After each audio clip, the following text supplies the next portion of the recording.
Halo, assalamualaikum. Jumpa lagi dengan mamanya Yusuf. Hari ini aku mau cerita tentang diri saya sendiri yang aku pernah ngalami keguguran. Ini aku ada di laut sih. Saya ingat-ingat, nggak tahu, saya pengen syuting aja gitu ya, pengen cerita masalah pribadi saya sendiri yang pernah aku ngalami waktu saya keguguran. Nah, waktu saya nikah 8 tahun yang lalu, terus saya 1 tahun 2 bulan itu aku hamil langsung, masya Allah. Ya emang agak sedikit lama, tapi alhamdulillah masih disyukurin Gusti Allah, masih diberi dikasih anak dari Gusti Allah gitu ya. Nah, saya hamil 2 bulan itu saya gak kerasa bahwa saya lagi hamil 2 bulan di perut saya nih, masya Allah. Soalnya kayak nggak hamil gitu, nggak ngerasain apa mual atau muntah gimana.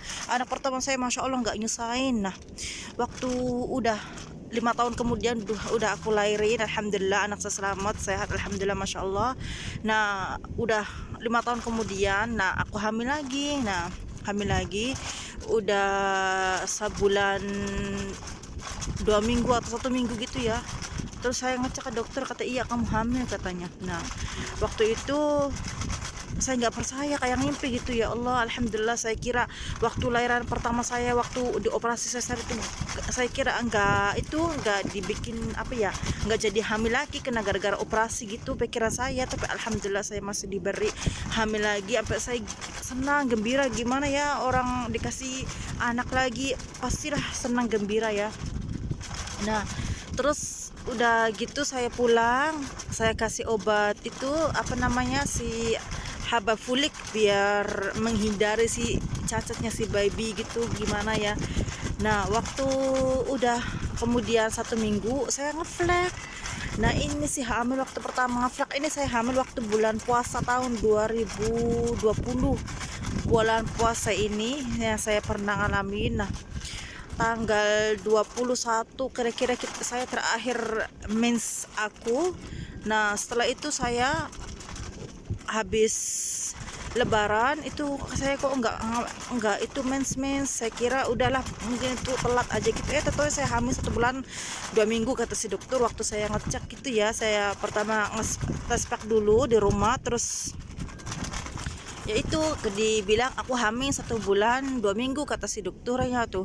Terus saya pulang, saya dikasih obat tuh si Habal Fulik ya biar menghindari cacat. Nah, udah pulang 1 minggu kemudian aku ngeflek itu di sana dalam. Nah, aku kira itu biasa aja, mungkin saya bohong diri saya sendiri. Mungkin itu saya habis kena apa, mungkin kena bukan dari itu, saya kira cuman darah dikit kayak kena jarum, saya kira dari pupu atau gimana yang saya kira. Ini saya bohongin diri saya sendiri, soalnya saya nggak mau ambil pusing gitu ya. Saya pengen aku hamil tuh happy aja biar tambah semangat gitu. Nah, totonya itu tambah lagi harinya lagi, tambah dikit, tambah lebar ngefleknya tuh. Nah, ini saya ke rumah sakit lagi. Nah, saya kan cerita masalah kenapa aku ini kok ngeflek gitu ya. Kata si itu, saya ke di rumah sakit hukumi, namanya rumah sakit kalau di sini di desa Saudi namanya Mustosaf yang kecilnya ya, Mustosaf Bereman waktu itu. Nah, saya kasih surat pemindahan di rumah sakit yang gede namanya Mustashfa, dihukumi lagi di Syarq Jeddah rumah sakit itu. Nah, waktu itu saya langsung ke sana. Katanya kata si rumah sakitnya itu nggak apa-apa, kamu ini hamilnya nggak ada masalah, katanya si itu dokternya tuh.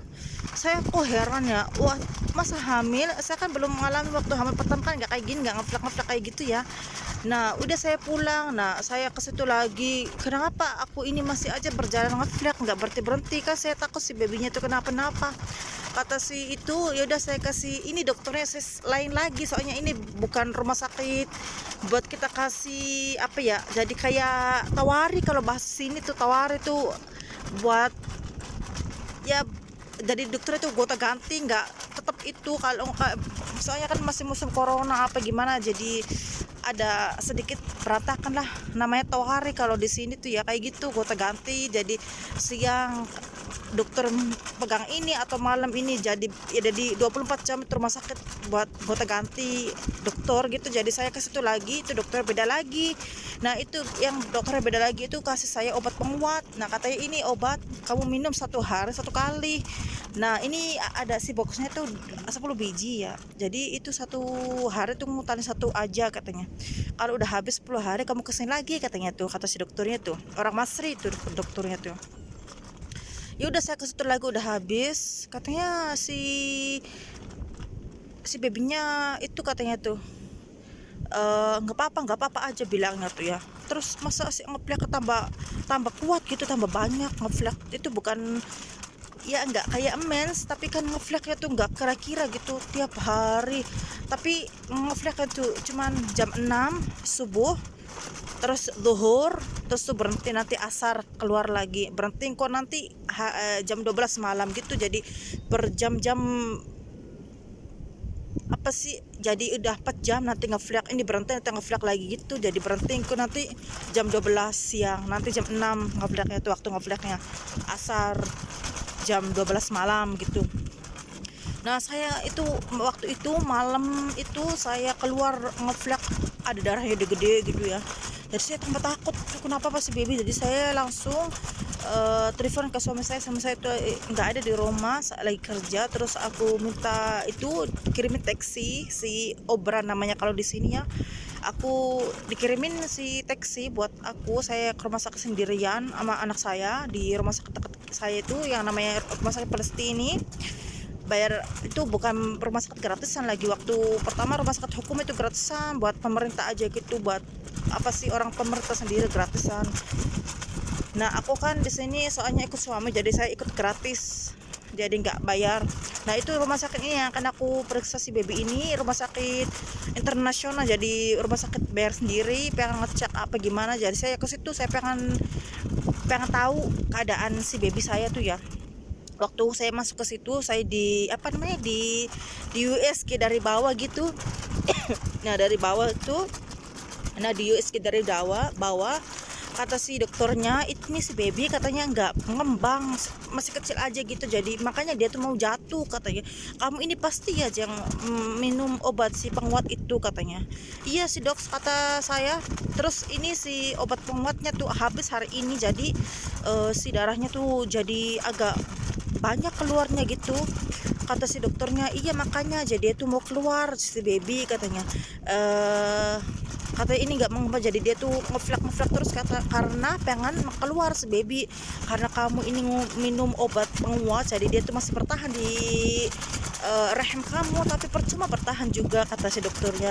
Nggak ada gunanya soalnya ini si baby nggak mengembang, kata si dokternya. Nah ini mungkin kapan aja katanya akan jatuh nih, akan keluar sendiri katanya. Iya bener omongan si dokter. Harinya lagi malamnya tuh saya ini nggak ngerasa mulus, sama saya pengen kencing, pengen buang air kecil.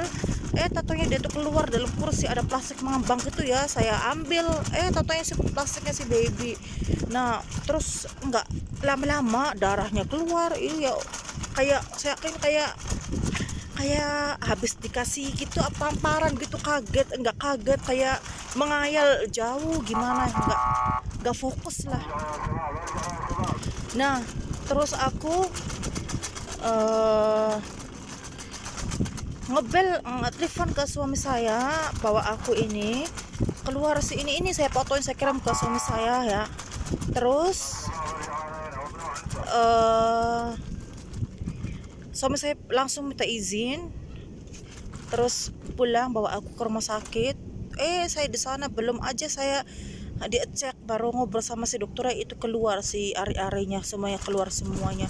Alhamdulillah aku keguguran, masih bersyukur, alhamdulillah nggak dikurek, nggak di apa, masih bersyukur, masih alhamdulillah, masih alami, alhamdulillah masih bersyukur. Udah ikhlas saya.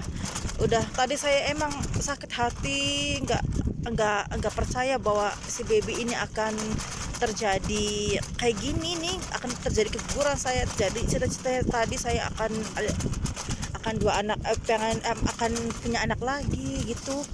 Nah, tahu-taunya si babynya nggak bernasib akan lahir di dunia ini, udah nggak ada. Tapi alhamdulillah udah saya ikhlasin, udah saya redoin. Yang penting saya alhamdulillah ya dikasih kesehatan dan dikasih kepanjangan umur, kita bisa insya Allah bisa punya anak lagi kalau Gusti Allah memberikan ya. Tapi saya masih bersyukur, masya alhamdulillah masih dikasih maksudnya kekuatan, yang masih bersyukur bahwa saya nggak dikurak juga. Ya Allah, amit-amit jabang bayi kalau dikurak itu ya, kata-katanya orang sakit katanya tuh. Tapi alhamdulillah aku keluar semuanya alami, hamil alhamdulillah ya. Yang penting ya gitu aja ya. Udah teman-teman, terima kasih yang udah menonton video aku dan yang pengen punya anak. Insya Allah moga-moga kalian diberi kesehatan, diberi kelancaran, diberi momongan. Insya Allah yang pengen menanti 2 garis, moga-moga dikasih secepatnya. Amin, amin ya robbal alamin. Ya, dan terima kasih yang udah menyaksikan video ini, dan moga-moga kalian dilindungi, dikasih kelancaran, dikasih rezeki yang murah, dikasih anak juga ya. Amin. Nah, saya ini lagi di sini di laut, saya duduk sendirian. Kenapa saya mikir itu waktu saya keguguran tuh ya. Jadi saya cerita tentang diri saya sendiri, saya kasih tahu di sini. Nah, ini laut di sini di Saudi. Ini waktu asar. Dan di belakang saya ada polisi lah. Nah, kelihatan gak sih ya Allah matahari di nah ada polisi tadi yang tik-tik tuing katanya keluar dari laut, jangan jauh-jauh katanya tuh. Nah, kalau ada orang yang yang berenang terus jauh-jauh, langsung polisnya kuing keluar.